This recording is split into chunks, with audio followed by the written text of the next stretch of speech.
This is a bit of an unorthodox repair, but we thought it was interesting, so we'd show you anyway.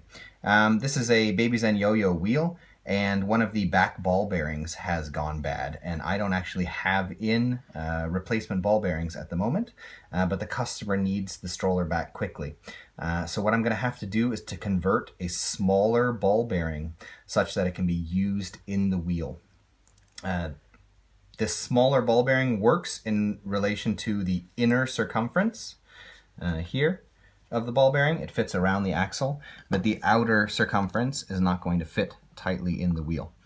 So there's a couple ways of doing this. One way that I've done before is to cut electrical tape to the width of the ball bearing, and then using that with super glue to pull the cut electrical tape around and around with super glue so that it gets hard and solid, and build that up so that you can fit it in. In this case though, I have the old part of the ball bearing, and this doesn't quite fit around, nearly, but doesn't quite fit around, and that would of course fix the outer circumference. So what I'm going to do is I'm going to slice this outer bit here, this outer bit of the old ball bearing, so that I can fit this in, and then I'm going to hammer it tightly in, and of course it's going to begin to close. It'll be a little bit wide for this, but all of that will really just hold it all together even tighter.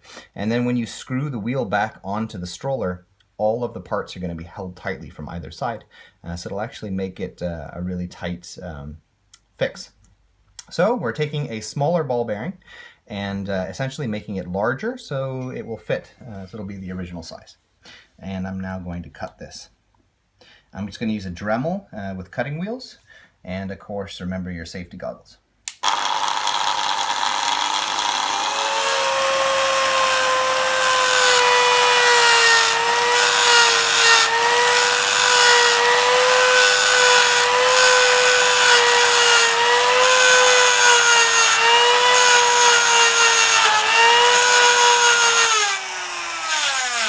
Okay, so now that's been cut, and I waited for it to cool down a little bit, and now I'm just going to put it here.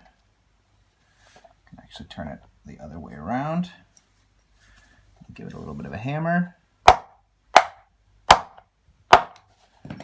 and it fills it in. Now again, it's going to be a little bit wide for this, but we can just hammer this in as well. It's not so wide that it will need a widening, I think, of the wheel.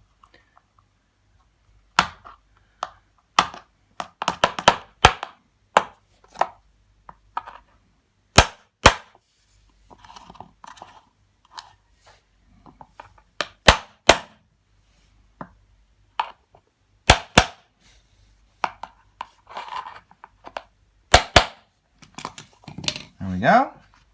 Now it's flush inside the wheel. Just put the other good ball bearing back in. It still spins as a ball bearing should. And now I can just put the wheel back on the stroller. So again, that was a bit of an unorthodox Macguyverish type fix, but every once in a while I get the fun of doing such types of fixes.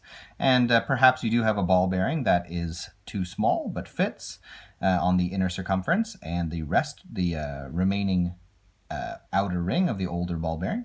So I don't know, maybe it'll help somebody else sometime, and just thought it was interesting to show. Note to Babyzen or any other companies that are having trouble with ball bearings, if you use a third ball bearing in your wheels, you will greatly reduce problems that you have with those wheels. So in this case, it's a Babyzen wheel, right? And you have two ball bearings, and they slot in from either side, and you have this raised area in the middle that holds them in place. If you take a ball bearing that fits within that,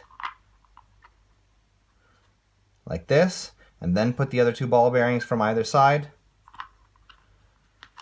you now have almost an entire channel where the axle is going to go through and hold on.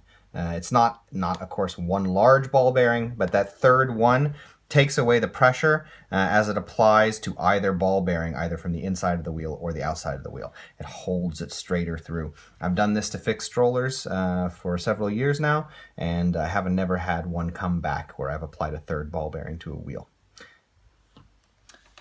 So in any case, we hope this video has been interesting to you. If it has been, we ask that you subscribe, as it helps us to continue making videos in the future. Thank you.